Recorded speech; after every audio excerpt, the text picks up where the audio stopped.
Hello, dear students. In this lecture, we will discuss about water and mineral uptake by roots.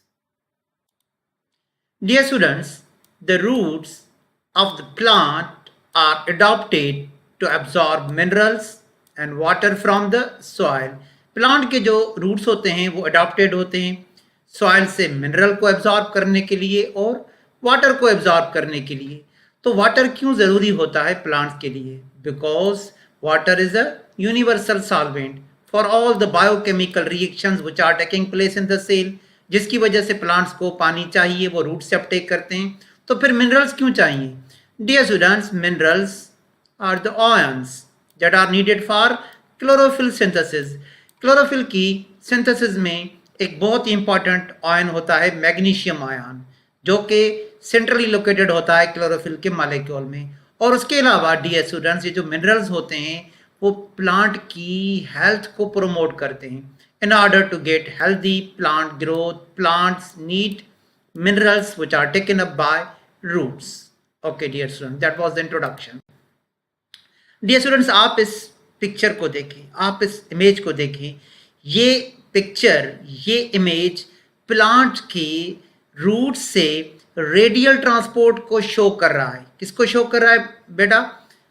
Radial transport को. देखें, सबसे पहले यहाँ पे आपको सॉइल पार्टिकल्स नजर आ रहे हैं. बेटा, इन सॉइल पार्टिकल्स के बीच में क्या होता है? सॉइल सॉल्यूशन होता है. और बेटा, सॉइल सॉल्यूशन में क्या होता है? वाटर. तो ये वाटर सबसे पहले रूट के अंदर दाखिल होगा रूट हेयर से. यहाँ पे आपको एक सेल वॉल नजर आ रहा है और उसका एक, डियर स्टूडेंट, यहाँ पे एक इलोंगेशन नजर आ रहा है जिसको मैं मार्क कर रहा हूँ डियर स्टूडेंट्स.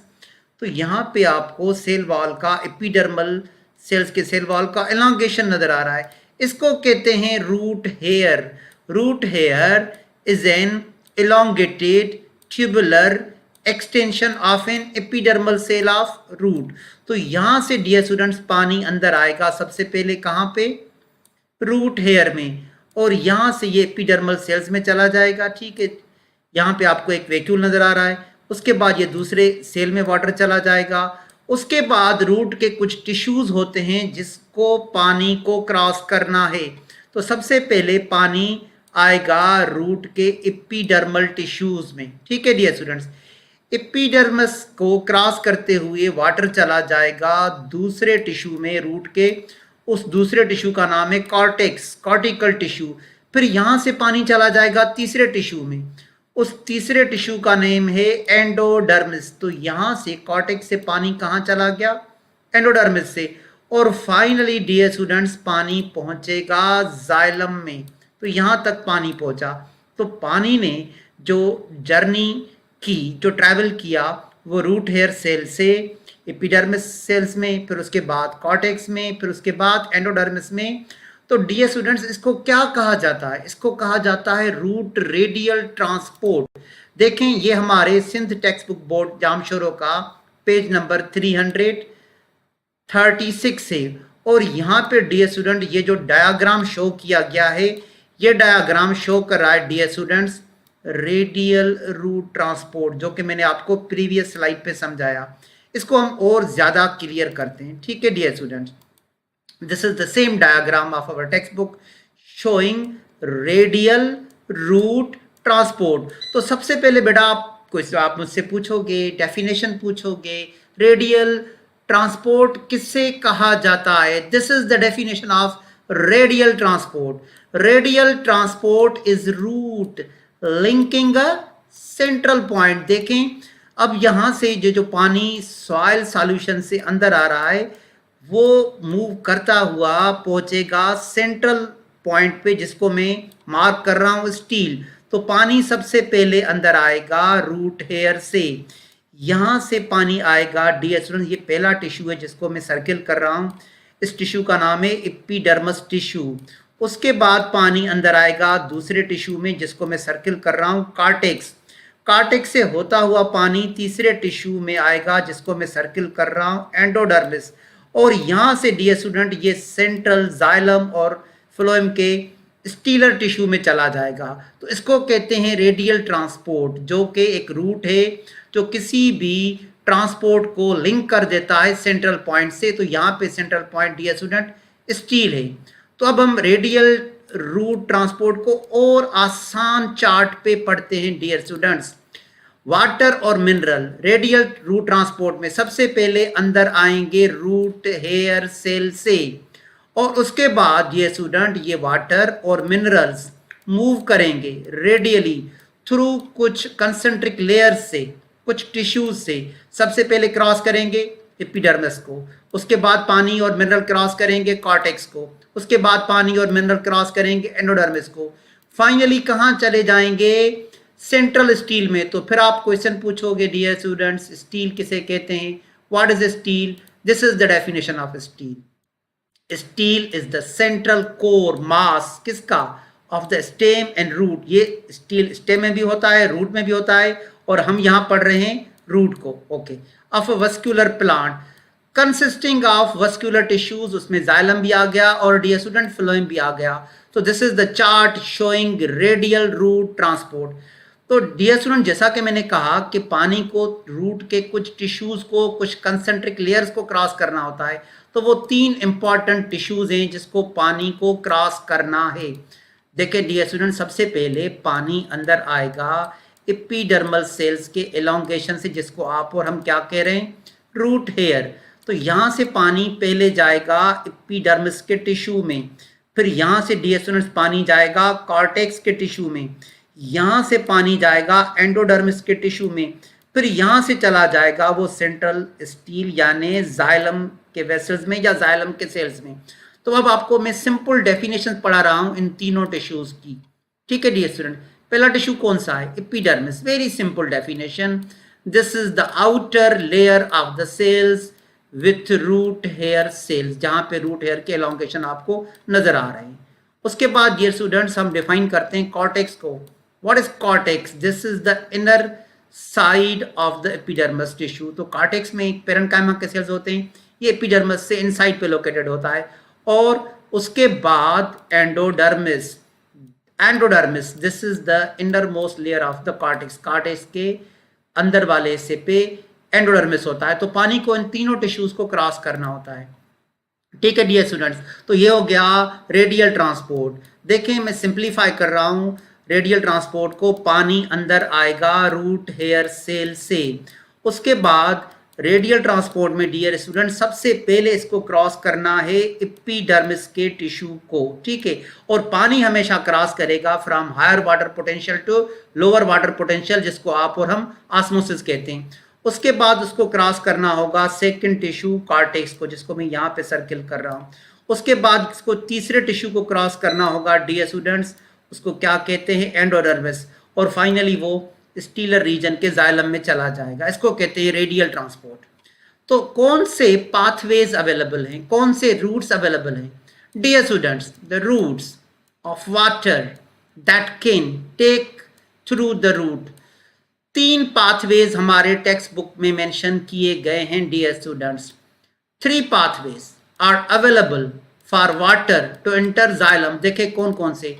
पहला है cell to cell pathway, also known as cellular pathway. मगर इस पाथवे में हर सेल के अंदर मौजूद जो वैक्यूल होता है उसको पानी को क्रॉस करना होता है, जिसकी वजह से इसको एक और नाम दिया गया है वैक्यूलर पाथवे। उसके बाद हम पढ़ेंगे सिंपलास्ट पाथवे, और सबसे लास्ट में हम पढ़ेंगे एपोप्लास्ट पाथवे। तो 3 पाथवे अवेलेबल हैं बेटा, एक cell to cell pathway, cellular pathway, vacuolar pathway, दूसरा सिंपलास्ट पाथवे और तीसरा एपोप्लास्ट पाथवे। डियर स्टूडेंट, हम स्टार्ट कर रहे हैं ट्रांसपोर्ट ऑफ वाटर की पहले पाथवे से, cell to cell pathway, cellular pathway, also called vacuolar pathway. देखें वेक्यूलर पाथवे क्या होता है डियर स्टूडेंट। यहाँ पे सॉइल है, सॉइल में सॉल्यूशन होगा और सॉल्यूशन में क्या होगा? वाटर। तो सबसे पहले डियर स्टूडेंट जो एपिडर्मल सेल्स के एलोंगेशन होते हैं उसको आप और हम क्या कहेंगे डियर स्टूडेंट्स? उसको आप और हम कहते हैं रूट हेयर। तो रूट हेयर से पानी अंदर आएगा। हम पढ़ रहे हैं cell to cell pathway, vacuolar pathway. तो यहाँ से पानी सबसे पहले सेल वॉल को क्रॉस करेगा, एपिडर्मिस के सेल्स के सेल वॉल को क्रॉस करेगा, फिर डियर स्टूडेंट्स प्लाज्मा मेम्ब्रेन को क्रॉस करता हुआ साइटोप्लाज्म में पहुंचेगा और यहाँ पे आपको एक अदद वैक्यूल नजर आ रहा है डियर स्टूडेंट्स, वैक्यूल के टोनोप्लास्ट को क्रॉस करेगा। मैं शॉर्ट फॉर्म में टीपी लिख रहा हूँ। तो पहले सेल वॉल, फिर डियर स्टूडेंट सेल मेम्ब्रेन, फिर साइटोप्लाज्म, फिर टोनोप्लास्ट और पानी कहाँ आ गया, वैक्यूल में। ठीक है डियर स्टूडेंट, फिर ये पानी वैक्यूल की टोनोप्लास्ट को क्रॉस करेगा, फिर साइटोप्लाज्म को क्रॉस करेगा। उसके बाद दोबारा दूसरे सेल में जाने के लिए पहले सेल वॉल को क्रॉस करेगा, फिर सेल मेम्ब्रेन को क्रॉस करेगा, फिर साइटोप्लाज्म से होता हुआ टोनोप्लास्ट को क्रॉस करके दूसरे सेल के वैक्यूल में चला जाएगा। और अब हम यहाँ पहुंचे हैं कॉर्टेक्स के सेल्स पे। फिर ये वैक्यूल के टोनोप्लास्ट को क्रॉस करेगा, फिर इसको दूसरे सेल में यानी एंडोडर्मिस के सेल्स में जाने के लिए दोबारा से एक सेल वॉल को क्रॉस करना पड़ेगा, सेल मेम्ब्रेन को क्रॉस करना पड़ेगा, फिर साइटोप्लाज्म को क्रॉस करता हुआ इसको फिर टोनोप्लास्ट को क्रॉस करना पड़ेगा, फिर ये एक वैक्यूल में चला जाएगा, फिर दोबारा से टोनोप्लास्ट को क्रॉस करके साइटोप्लाज्म, फिर सेल वॉल, फिर सेल मेम्ब्रेन से होता हुआ फाइनली ये पानी पहुंचेगा जाइलम के पास। तो ये है डियर स्टूडेंट्स वैक्यूलर पाथवे, जिसमें हर सेल के अंदर पानी को कम से कम वैक्यूल से क्रॉस करना जरूरी होता है, जिसकी वजह से ही तो हम इसको वैक्यूलर पाथवे कहते हैं। तो डियर स्टूडेंट्स, जो मैंने पहला पाथवे आपको पढ़ाया cellular pathway also known as vacuolar pathway, आप सीक्वेंस नोट करो डियर स्टूडेंट्स। सबसे पहले वाटर की मूवमेंट होगी तो पहले उसे सेल वॉल को क्रॉस करना पड़ेगा, फिर प्लाज्मा मेम्ब्रेन को क्रॉस करना पड़ेगा, फिर साइटोप्लाज्म को क्रॉस करते हुए वैक्यूल की टोनोप्लास्ट को क्रॉस करके उसको सेंट्रल वैक्यूल में आएगा। तो अब आप याद रखें वैक्यूलर पाथवे सेल्यूलर पाथवे में पहले पानी सेल वॉल को क्रॉस करेगा, फिर सेल मेम्ब्रेन को क्रॉस करेगा, फिर साइटोप्लाज्म से क्रॉस करता हुआ टोनोप्लास्ट को करता हुआ क्रॉस वैक्यूल में पहुंचेगा। And this is repeated for vacuole of each cell, that is why we say vacuolar pathway. अब हम आते हैं दूसरे पाथवे की तरफ, जिसको आप और हम सिंपलास्ट पाथवे कहते हैं। अब दूसरा पानी के लिए जो रूट पाथवे जो रास्ता मौजूद है वो है डियर स्टूडेंट सिंपलास्ट पाथवे। अब आप यहाँ पे देखें एपिडर्मिस और कॉर्टेक्स के सेल्स में बीच में यहाँ पे आपको, जहाँ पे मैं मार्क कर रहा हूँ, एक साइटोप्लाज्मिक कनेक्शन मिलेगा। उसको क्या कहते हैं डियर स्टूडेंट्स, प्लाज्मोडेस्मेटा कहते हैं। तो अब यहाँ पे देखें कॉर्टेक्स और एंडोडर्मिस के बीच में भी प्लाज्मोडेस्मेटा मौजूद हैं। तो जब पानी एक सेल से दूसरे सेल में जाएगा, मगर डियर स्टूडेंट्स उसको वैक्यूल को अब क्रॉस नहीं करना, सिंपलास्ट पाथवे में वो वैक्यूल को क्रॉस नहीं करता, डायरेक्ट साइटोप्लाज्म से प्लाज्मोडेस्मेटा को क्रॉस करते हुए पानी एक सेल से दूसरे सेल में चला जाता है। इसको आप और हम कहते हैं सिंपलास्ट पाथवे। अब डेफिनेशन पढ़िएगा सिंपलास्ट पाथवे का।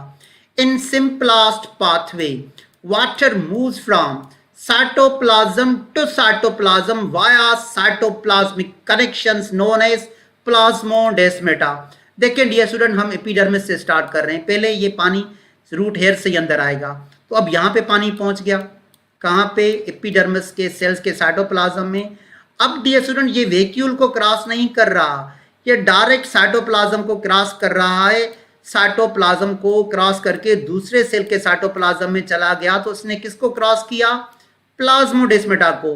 तो आप डेफिनेशन पूछोगे प्लाज्मोडेस्मेटा की, dear students plasmodesmata are channels that directly connect the cytoplasm of neighbouring plant cell.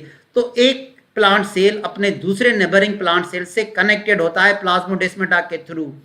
और देखें अब यहां से एपिडर्मिस से कॉर्टेक्स तक सिंपलास्ट पाथवे, यहाँ से भी पानी ने प्लाज्मोडेस्मेटा को क्रॉस किया, तो कॉर्टेक्स से एंडोडर्मिस तक भी क्या हुआ, एंडोडर्मिस तक भी सिंपलास्ट पाथवे, और यहाँ से पानी चला गया जाइलम की तरफ। तो अब ये भी सेल्यूलर पाथवे। तो डियर स्टूडेंट, मोस्टली ये स्टूडेंट क्वेश्चन पूछते हैं वैक्यूलर पाथवे और सिंपलास्ट पाथवे में डिफरेंस कौन सा है। डिफरेंस ये है कि डियर स्टूडेंट्स जो वैक्यूलर पाथवे होता है उसको पानी हमेशा क्रॉस करेगा वैक्यूल के थ्रू। तो वैक्यूलर पाथवे के लिए ये जरूरी है कि पानी एक सेल से दूसरे सेल में जाए, मगर हर मर्तबा वो वैक्यूल को क्रॉस करे, ठीक है। मगर जब सिंपलास्ट पाथवे हम पढ़ते हैं तो उसमें पानी वैक्यूल को क्रॉस नहीं करता, डायरेक्ट साइटोप्लाज्म से दूसरे सेल के साइटोप्लाज्म में चला जाता है प्लाज्मोडेस्माटा के थ्रू, और पानी हमेशा मूव करता है ऑस्मोसिस के थ्रू। ठीक है डियर स्टूडेंट्स, अब हम सबसे लास्ट में आते हैं apoplast pathway. Dear students, apoplast pathway ऐसा पाथवे है जिसमें वाटर साइटोप्लाज्म को क्रॉस करेगा ही नहीं, ये डायरेक्ट एक सेल वॉल से दूसरे सेल वॉल में चला जाएगा। अब ये मैं सेल वॉल को मेंशन कर रहा हूँ, ये एपिडर्मस टिश्यू के सेल्स की सेल वॉल है, तो यहाँ पे पानी पहुंचा। आपने पढ़ा होगा यहाँ पे हाइड्रोफिलिक सब्सटेंसेस होते हैं, तो सेल वॉल की जो मैट्रिक्स होती है वो हाइड्रोफिलिक होती है। अब एपोप्लास्ट पाथवे को यूज करते हुए ये पानी डायरेक्ट एक सेल वॉल से दूसरे सेल की सेल वॉल में चला गया, कॉर्टेक्स की सेल वॉल में चला गया। फॉर एग्जाम्पल डियर स्टूडेंट्स, तो क्या होता है कि इसको हम और आप एपोप्लास्ट पाथवे कहते हैं। ठीक है dear students, so what is apoplast pathway?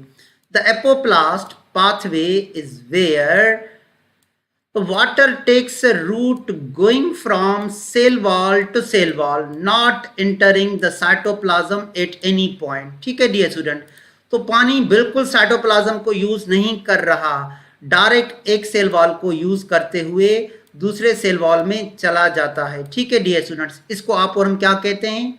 इसको आप और हम कहते हैं apoplast pathway.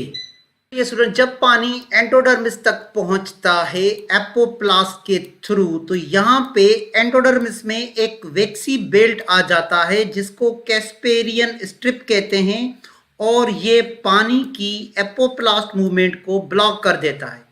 When the water reaches the endodermis, the water flows is stopped by a waxy layer, waxy strip, which is called the Casparian strip, and it is impenetrable. तो dear students, apoplast pathway एक जगह पे block हो जाता है। कहाँ पे? Endodermis पे। कौन उसको ब्लॉक करता है? Casparian strip. तो पानी आगे कैसे जाएगा? Simplest way is the only way to cross this barrier. तो डियर स्टूडेंट, जब एपोप्लास्ट पाथवे ब्लॉक हो जाता है, कहाँ पे ब्लॉक हो जाता है? कैस्पेरियन स्ट्रिप से।